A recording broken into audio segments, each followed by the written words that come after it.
Welcome to Uplift 66. This program addresses grief and loss among the people of Trinidad and Tobago who are so affected, as well as people from abroad. I became a Christian, a born-again Christian, in my 30s. So I treat with spiritual upliftment issues that help me to navigate the weeks, the months, to make the journey upwards, where I was certainly at the time my daughter passed. And then I came to a sudden devastating crash. It's important to see that spiritual upliftment is not the only element.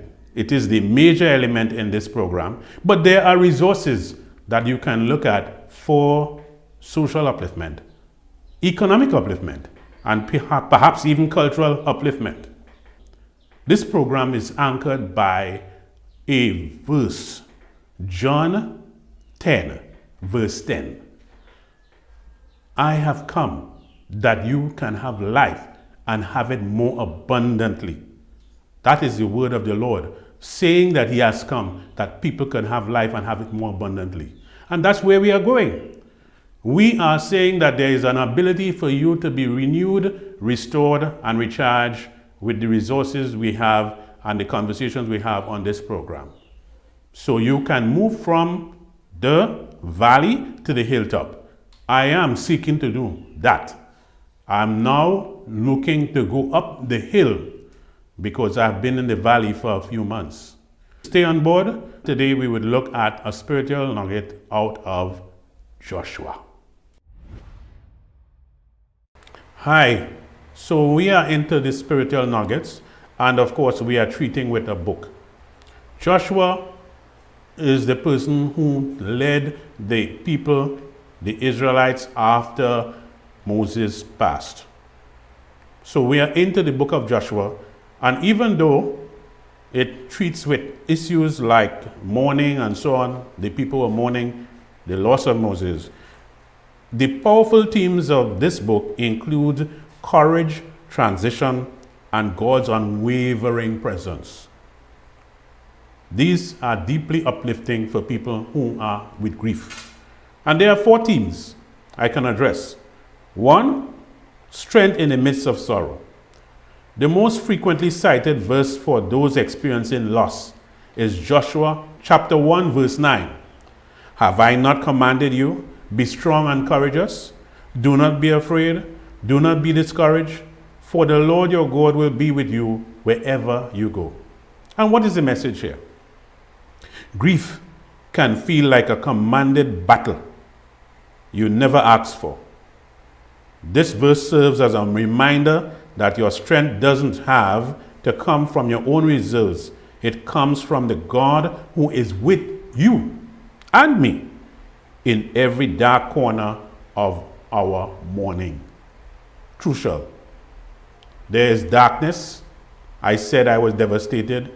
I was in agony for the loss of my daughter, and most of you who are grieving would have been in agony and continue probably to be in agony in this stage. It's important for me to continue to express another element of this, which is terms of the book of Joshua, and that is a promise of never being forsaken. And we look to Joshua chapter 1, verse 5 for that explanation. God reassures Joshua during the difficult transition of Moses' death. As I was with Moses, I'll never leave you nor forsake you. And what is the message? When a loved one is gone, the world can feel empty and lonely. This verse promises that the faithful, consistent God remains a constant companion of ours. So even if you don't have physical companions who are related to you, the Lord says, I'm not going to leave you nor forsake you. And this is important.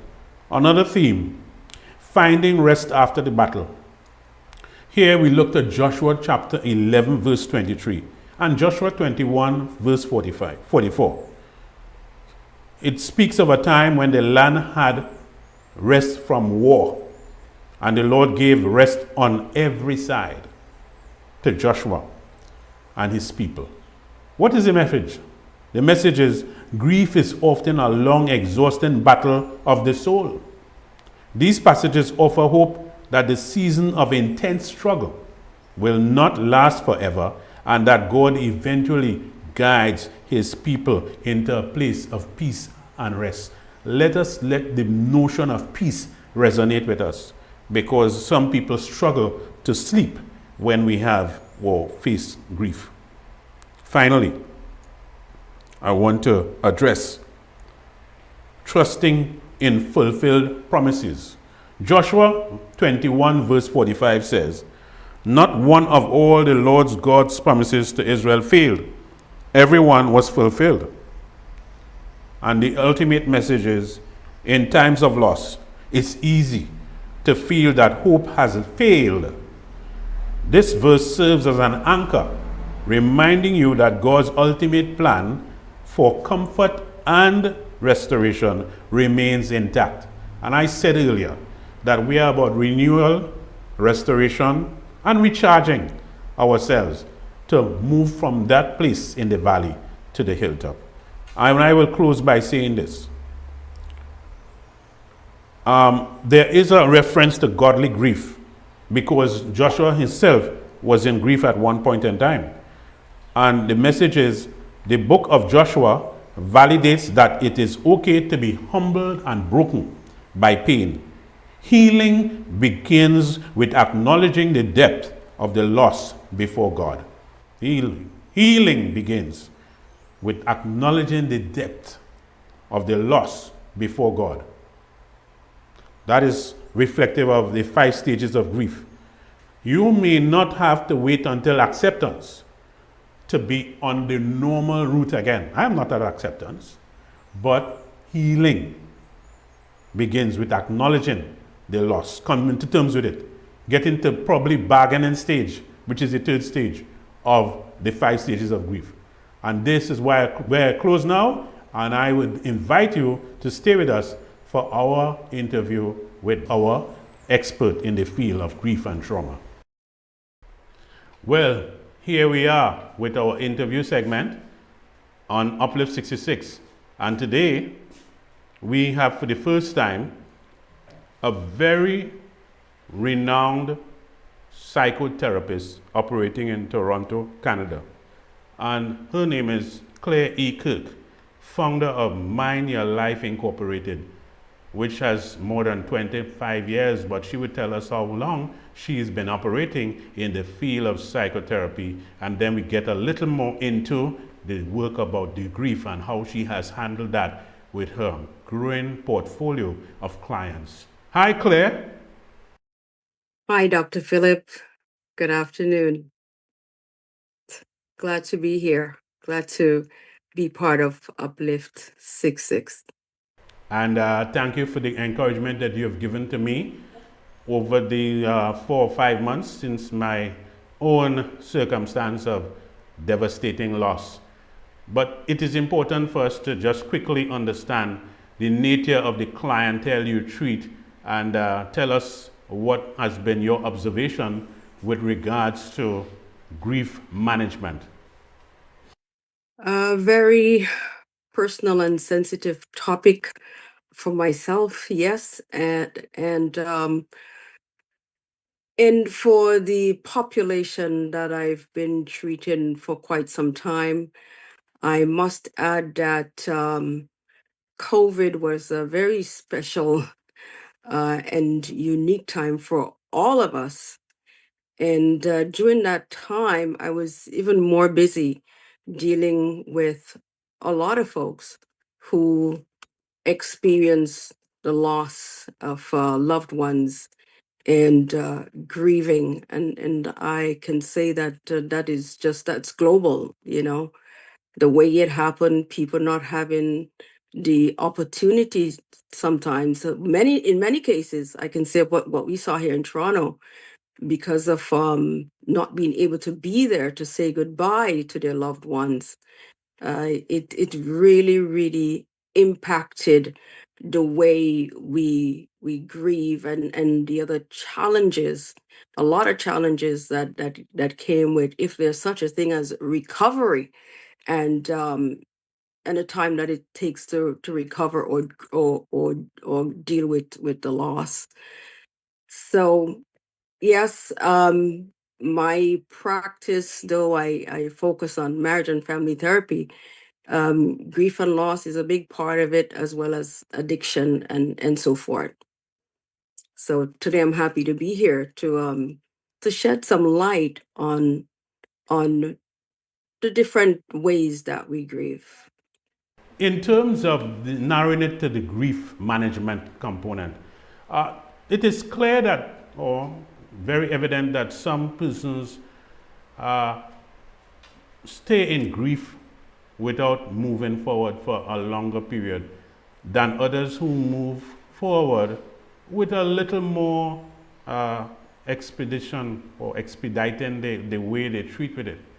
What is one of those things you feel represent a central theme in how people move on without having to keep regurgitating and try to live in the frame of the person who has passed? And what is the alternative solution you've had used in your practice where those things occur to get people moving forward?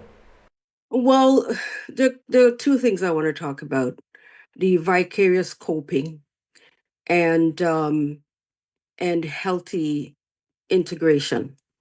So what I've noticed um, is that the vicarious coping has to do with staying, attaching oneself to the person who is lost, and staying in that emotional world for a very long time. And they literally try to replace their own sense of self and identity with the person. And they're sad for a long time, and they keep repeating the stories, they keep talking about the person. They then fashion their life according to or around the person whom they've lost. So that's the vicarious coping. For example, in the case, let's say you lose a spouse, you're bereaved, and you may not even enter into a relationship for a long time, but when you do, you seek out someone who remind you of that person. You just have a very hard time disconnecting, finding resolve to say, hey, I think it's time to move on. You stay connected for a long time, to the point where um, you're in a sense of distress, and you're not happy. So you're not really coping, right? And that can lead into like depression, anxiety, and especially if you have a relationship, your relationship with your loved one, if there was unresolved issues in the relationship, you tend to relive that.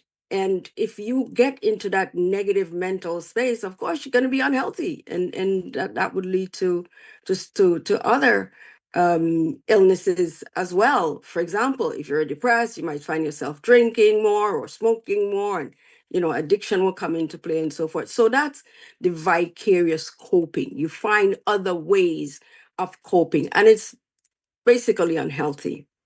Now, what we hope to do in terms of moving forward is healthy integration. You go through the grieving process, you get to the stage where you just accept it. You say, well, death is also, it's a part of life. How am I going to move on? So you're not going to forget about the person, but you can utilize parts of the life with them, and incorporate it, or always remember it and honor them as you continue to live. So that's the more healthy way of of grieving. I want to Because, ask if yeah, you go ahead. see, because your practice is in Toronto, do Yes. you see the vicarious coping impacting one ethnicity more than the other? Because I know you deal with different ethnicities. Or is it across universal behavior across ethnicities in your space? You know what? I have to say, in my 30 years of doing this kind of work, it's not different.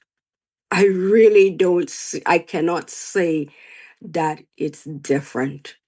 Um, Not at all. It's a human thing. It's a human thing. It's all about love. It's all about connection. Loss is loss. Grief it is grief.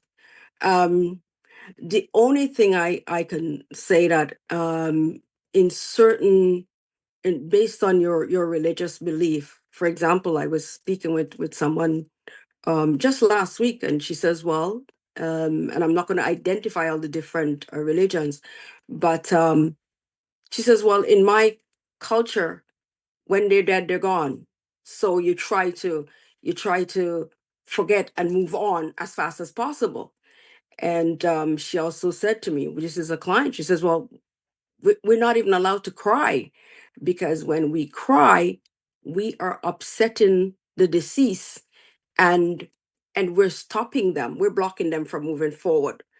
So you have different beliefs around how you deal with the loss, how you cope with the loss, right? Based on your religious beliefs and so forth.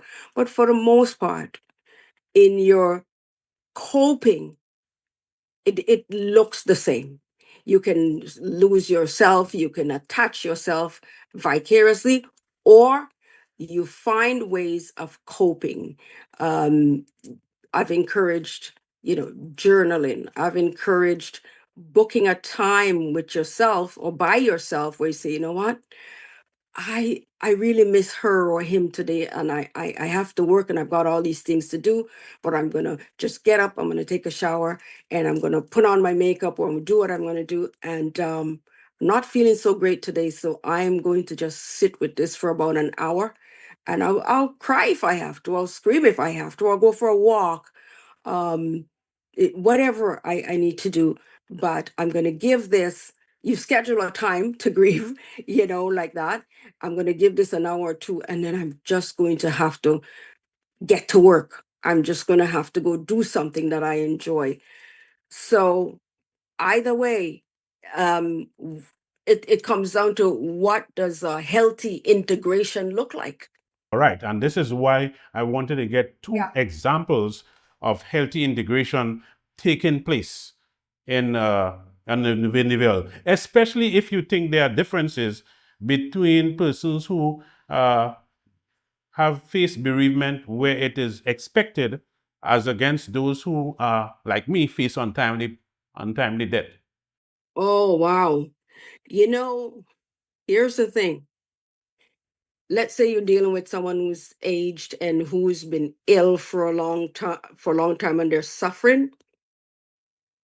One of the things that we look at, and what we actually see as a response to the loss is, "Oh my goodness, you know what, he or she was suffering for such a long time, God's called them home, thank God they're not suffering anymore."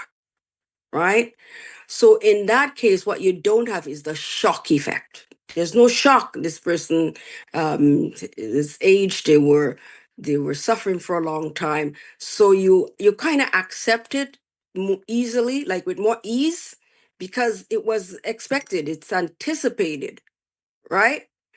But when you do not anticipate this, and it's an untimely death, it is a shock to your system.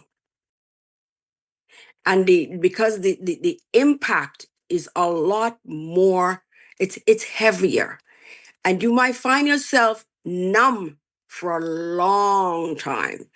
You might find yourself in doubt for a long time. You might find yourself, no, I can't believe it. Could be 6 months, could be a year. I still can't believe this. No, I'm not accepting. Is this right? Did this really happen? So you stay in that, you can stay in disbelief, that numbness. It will take a lot longer because of the shock effect. Okay, and so in the final analysis, as we get ready to wrap up, I would like to just find out what would be the evidence of a personality or like an individual who has really summited out of grief using the healthy integration approach. What would you say is typical to tell you have arrived at that point of, I call it getting to the hilltop from the valley? Dr. Philip, I'm going to be totally honest with you. I think the hilltop is is a day to day. It's a day to day thing. It's when you accept it and you just move on. You're not in despair. You're not saying, you're not asking God, why me? Why did this happen to me? You've gotten to the place where you can accept it, where you have accepted it, and you can move forward in your life, even taking lessons from it. You know, life is short. We're all gonna go, so let's just appreciate each other more. Let's appreciate life more. Let's engage in things that we enjoy, and you actually you change your lens for a deeper appreciation of life. But I can say that's the hilltop. The hill to me, the hilltop is, it's not okay. One day it's all gone and I'm okay. It I can't say that it does or it will. It's part of history. It's part of your history. It's part of your life. You don't forget it, and you embrace it. It's bittersweet. It's bittersweet because you always feel, you always remember, but you can take from it a message, a new perspective that, hey, you know what? I'm just going to appreciate life more. I'm going to enjoy my life. Okay, we want to thank you so much for your sharing. I know we would have to bring you back onto the program at a future date, but certainly what you've said is so pragmatic, and I hope that our viewers will take some leanings from it. And I want to commend you again for your practice, because our viewers don't know that you have a Tobagonian background. Yes. You hail from the island of Tobago, and your family is largely from Roxborough. Yes. So thank you, my Tobago sister, for guesting us with us on the program today. And we certainly look forward to seeing you on the show at another time with more insights about grief management. Thank you so much. You are most welcome, proud Trinbagonian Canadian. Thank you very much. And that's it for the day program. That is the program for now. We hope to see you on the next occasion. Remember, it's Saturday, every Saturday at 8 a.m. on this channel.